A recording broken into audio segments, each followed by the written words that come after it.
Hello，你好，Welcome back，欢迎回来to Wisdom Wednesday with Johnny Tiger. I am alive. Yeah, I know. I've been sick for quite a while, for going on to 3 weeks actually. Today is July 10, 2024. I think I've been off the air since June 26th. Uh, Still not back 100%. You can probably hear it in my voice. So if I suddenly go squeaky or husky during this recording, I apologize in advance.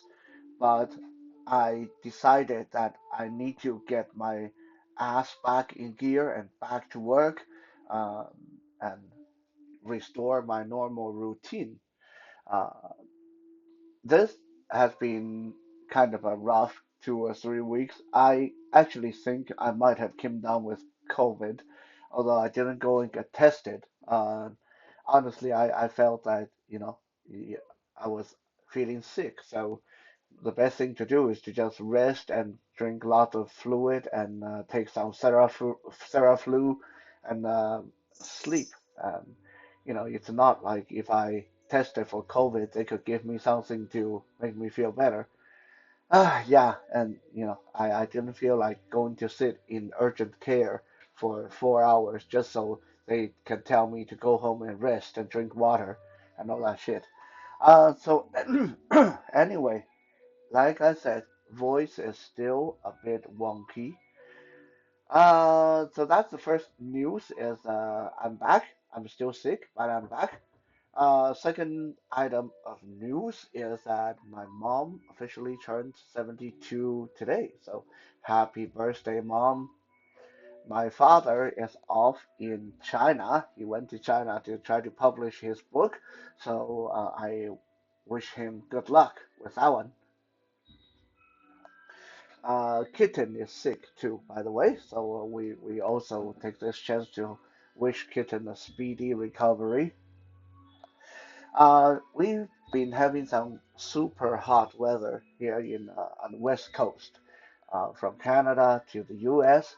So if you are dealing with some extreme heat, make sure to stay hydrated and find a cool place, whether to go sit at the library or uh, hang out in the store, in the shopping center. There are a lot of options out there. Even if you don't want to go out, take some cold bath. Put some water in the cold water in the bathtub, or take some cold shower. Anything to keep yourself cool, and make sure to keep your family members and your furry children uh, cool as well. I've been spraying Tiger and Aslan down with cold water. They don't really like that, but it's been keeping them relatively uh, cool and content. So, I actually meant to do this episode 2, 3 weeks ago, but then I got sick and never got around to it. Uh, but I did leave myself a note because uh, what inspired me to want to do this was I came across a news item that there was a family here in Canada, a family from Canada that moved to Russia uh, because they wanted to get away from the quote unquote dangerous LGBTQ movement in Canada. I guess they are really conservative and they feel that Russia would be better because they don't allow gay people in Russia and all that stuff. And then they got over to Russia, and then they got trapped there. All their assets got frozen. Basically, the Russians just took their money, and now they can't get out of there. Uh, so when I saw that, I was thinking, wow, of all the stupid, idiotic thing you could have done, and not just themselves, they took their 6 children with them as well, and now their children are like, you know, up shit creek. Like, what a way to screw yourself over. I like, why would you even do that? And I remember a couple of years ago, there was a American soldier who got put on trial because he wanted to desert to North. uh, he deserted and wanted to de facto to North Korea. And there again, when I saw that news, it's like, why would anyone in their right mind want to defect to North Korea? That doesn't make sense to me. And if you are wondering why doesn't it make sense, maybe they have something that's really cool. Well, today I'm going to tell you guys 10 inhuman laws, 10 rules that exist in North Korea that a lot of you guys may not know about, but definitely it would be enough to tell you that, yeah, moving to another country, especially a country that is not democratic, and moving to somewhere that is not democracy may not be a very good idea. I don't care if you think our systems suck. I don't care if you feel that our country is messed up, because yes, it is. And a lot of stuff here suck. But believe me, what we have here in North America is paradise comparing to somewhere like Russia or North Korea. Okay, so let's take this chance and look at the 10 inhuman rules that exist even today in North Korea. Number one, rule against sleeping. Have you guys ever fallen asleep in class or during a meeting? I'll be the first one to let you know. I pretty much slept my way through college and university and high school. It's actually one of the things that a lot of my teachers and professors got really annoyed at me about, is how I was able to sleep and sleep during lectures, and I was still able to pass the test and do my homework. That's kind of like a superpower I had. Okay, now if I was born in North Korea, most likely I wouldn't be here today, because apparently in North Korea, if you fall asleep during a meeting, it can have extreme consequences. In 2015, the Minister of Defense, okay, let me say that again, Minister of Defense, in case you guys didn't hear me right? Okay, very important, high-ranking position, being the Minister of Defense. He fell asleep during a meeting, uh, and for that, he was fired from his position and then executed publicly for falling asleep. They call that treason during a government meeting. If you fall asleep during a government meeting, and not only that time, shortly after that, in 2016, the Minister of Education got executed because he was uh, not sitting up properly. He had poor posture during a meeting with the government. So, yeah, in Korea, in North Korea, falling asleep during a government meeting is a very, very dangerous thing.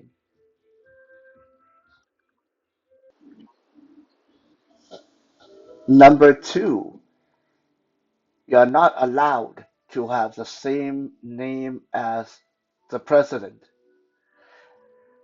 As of 2011, when Kim Jong Un became the president of North Korea, he has made it illegal for anyone to have the same name as him. So, not only that, any baby that were born since 2011 is not allowed the name Jong Un. Anyone who were born before then and who had the name John Young have to go get a name change on their passport and all the official record, because having the same name as your president is a crime and you can get jailed or executed for that.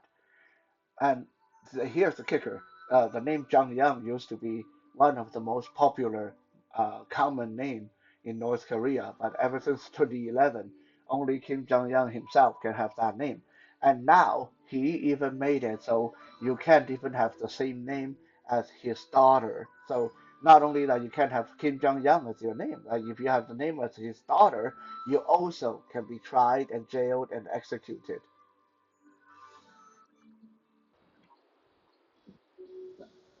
Number three, it is very dangerous to use cell phone in North Korea. Actually, in fact, up until 2008, actually up until 2008, cell phones were strictly illegal in North Korea. Now, 2008, people started to be allowed cell phone, but even to this day, only about 10% of North Korean have cell phone, and using those cell phones are very dangerous. Everything you say on the cell phone, every text you send, every person you call, who you call, when you call them, what did you say, what did they say to you, everything is recorded and analyzed by the government, and anything you say can be used against you. In 2014, a man who used a pirated cell phone to reach out and called his family in South Korea. So this man was in North Korea, but he had relatives in South Korea. So he used a pirated cell phone and SIM card and called his family in South Korea just to check out on them to see if they were okay.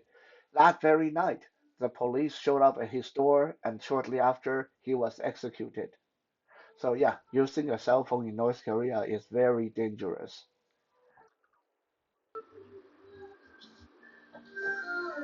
Number four, you are not allowed to own or buy or sell houses. Now, this one is very big, okay? Like, I have heard so many people that talk about, wow, I wish I lived in a socialist country like China or North Korea because then I get house given to me by the government. You only know like a quarter of the story, right? If that's what you think. Yes, all the houses in North Korea belong to the government. No one is allowed to own their own house. And yes, indeed, the houses are allocated to you by the government, which means everyone is entitled to a free house. Yes, that part is true. But here is the rest of it.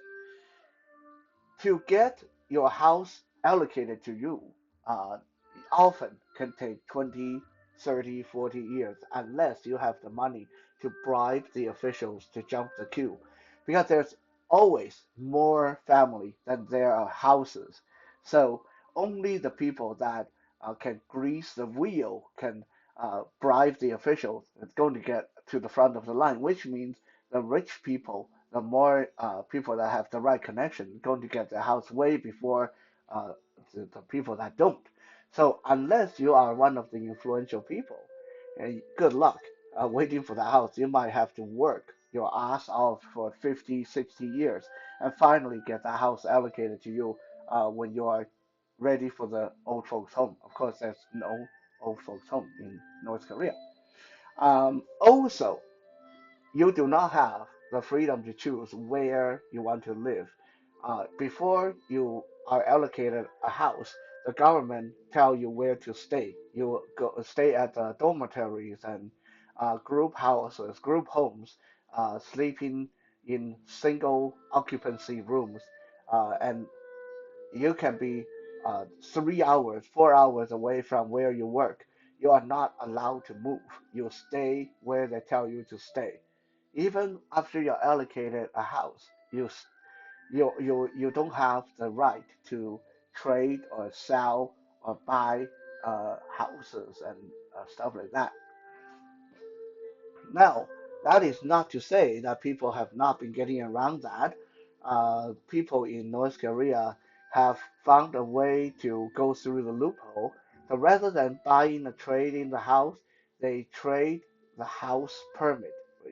When you are allocated a house, your name is on the house permit that you're given. Say so and so is allowed to live in this house. The house belongs to the government, but the government has awarded this house to so and so.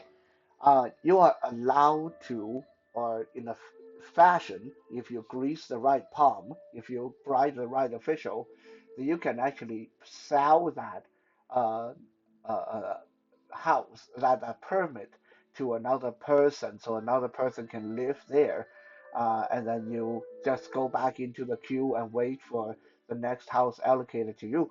So this is an interesting way to get around the rule if you don't mind spending your whole life living in group houses, in dormitories, then whenever you're allocated a house, then you can bribe the official and you can try to sell that house permit to someone else who's waiting for a house. And then you go back into the queue, you continue to live in the dormitory, and then you get allocated another house, and then you can try to sell that again. So that's how some people have chosen to make a living and get rich in North Korea. But yes, strictly speaking, you do not own your house. You cannot sell or buy houses, uh, not without trying to get around the rule. And of course, getting around the rules and regulations is a dangerous thing in North Korea when you can get executed for just calling your family on your cell phone.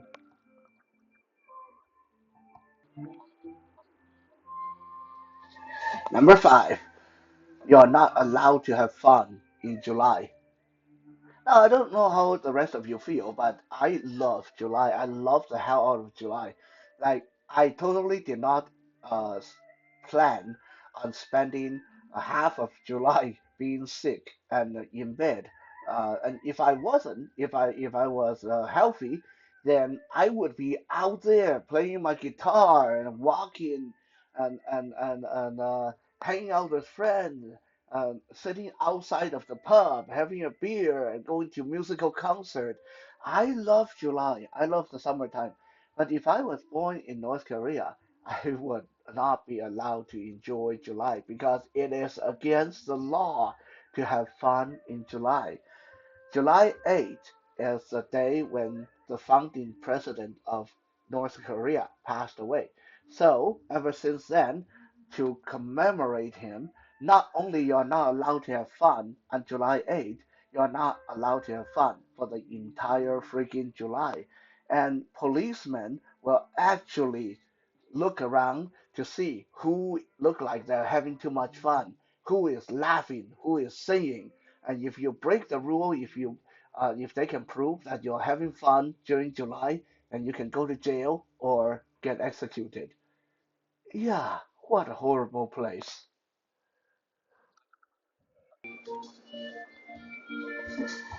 Number six, you're not allowed to use the internet. Now, if I ask you, which country in the entire world have the least internet usage, would you have guessed it to be North Korea? Probably not, right? You probably would have guessed it to be some like third world African country or Middle Eastern country, right? Well, in fact, the country with the least internet usage in the whole world is North Korea. A statistic published in 2024 shows that 99.9% of people in North Korea have no access to the internet. The capital city itself, the capital of North Korea, only have one internet cafe, which means if you want to get on the internet, uh, you have to go there. And if they need to arrest somebody, they know where to go. They know where to get you. Also, their access is not to the same internet you and I have. Their internet is limited to only government monitored websites. So no Google, no Facebook, nothing like that. Actually, they only have access to about 5,000 websites, and all of them are closely monitored by the government. Everything you say, everything you share, everything you download, everything you upload will be cataloged and analyzed by the government. And just like the cell phone, anything you do can be used against you. If you say the wrong thing, then they can show up, arrest you, and next day you are executed. So yes, even internet is a very, very dangerous thing, very rare in North Korea. So if you live in North Korea, I imagine you wouldn't be watching Johnny Tiger today.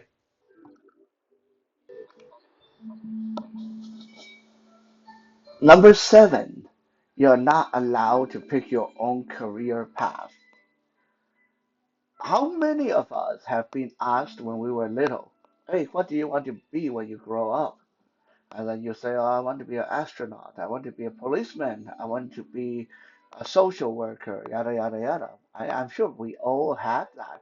And when we were getting out of high school, we faced the difficulties of trying to pick what do we want to do? What is it that we want to do for the rest of our life?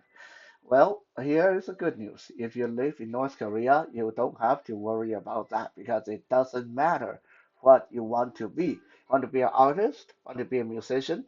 Want to be Johnny Tiger? Well, too bad. You can't. Okay, the government tells you what you want to be, what you will be, and you will not be allowed to change your career for most people for the rest of their life, unless you have the money to grease the right palm for someone to change it for you. uh, as you are getting out of high school in North Korea, you are automatically appointed to a position. They tell you you are going to be a miner, you are going to sell bread, you are going to uh, dig latrines, you are going to be a garbage man, you are going to do this, you are going to be a prostitute, whatever. They tell you what you're going to be, and you're going to do that for the rest of your life. Um, it doesn't matter if you're good at music. It doesn't matter if you're a great scientist. It doesn't matter if you're a great uh, mathematician. If they tell you you're going to be the butcher and you're going to sell pork for the rest of your life, then that's what you do. You're going to be a butcher and sell pork for the rest of your life. Um, not too long ago, North Korea faced a shortage of potatoes because they didn't have enough potato farmers. So they forced over 100,000 university students to abandon whatever they were studying, and they sent them off to the farm, and they were uh, they were forced to become potato farmers, and their children were forced to be potato farmers. Their descendants are still on the farm even today, and they are still potato farmers. Some of these were scientists, some of these were philosophers, some of these were musicians. It didn't matter. The government told them you're going to be potato farmer. Number eight, no freedom of religion. Now, being not, I'm not a religious person, so on the surface, this one doesn't really shock me or affect me that badly, but still, uh, one thing I do want to talk about is a lot of people when they talk about China, uh, they always bring this one up. Oh, Chinese people are against religion. China is anti-religion, and there's no freedom of religion in China. That's not true. It's not so much that China doesn't allow religion. It's more like they say you're free to believe in whatever you like, but keep it to yourself. You're not allowed to talk about it or promote it in public, or especially if you're not allowed to bring it to work or into your politic because politically you're not allowed to have religion mixed in with that. But there's no problem if you just want to worship in your own time. Honestly, I think that's great. I get so annoyed when people try to push their religion on me. So I feel that a society where yeah, you believe in whatever you like, but you're not allowed to force it on other people. I think that's fine. But when we talk about North Korea having no freedom of religion, we are talking about a completely different level. About 70% of people in North Korea have no religion, and the other 30%, they have to be very careful. practiced underground because if you get caught being religious, it can have very crazy consequences. Back in 2014, an American tourist left a Bible in the washroom in North Korea, and when he was caught, he was sentenced to be in jail for 5 months. That's one of the more lenient one. In 2023, a North Korean family was discovered that they had Bibles and they were religious, and the entire family was sentenced to prison for life. Yes, you did not hear that wrong. Just being religious and owning Bibles, the entire family was sentenced for life. So yes, being religious in North Korea is very dangerous. And like I said, uh, when we talk about no freedom of religion, North Korea is on a completely different level from China. Number nine, the entire family can get punished. Okay, so we talked about this during our past episode when I talked about ancient China. When you pissed off the emperor would kill off your entire family, right? So apparently that is still the case in North Korea and has been the case in North Korea ever since Second World War. In North Korea, it is okay to punish everyone in the family if the crime is bad enough or if the government decide that your crime is bad enough. Uh, Quite often, if you committed a crime, not only you, but your father, your mother, your children, your spouse, everybody will go to jail for life.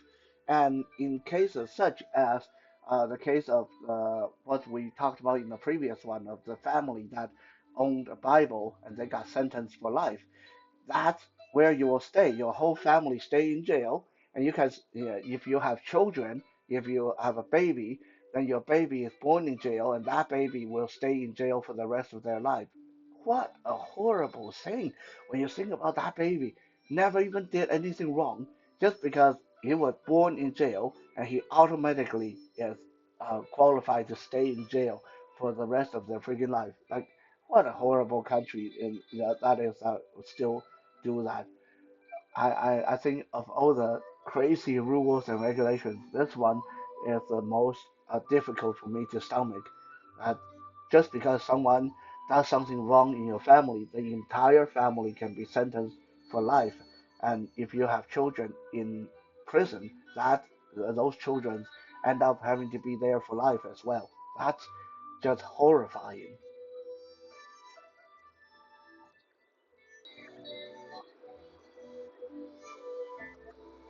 Now we come to number 10, and this is probably the most ridiculous of all the crazy rules.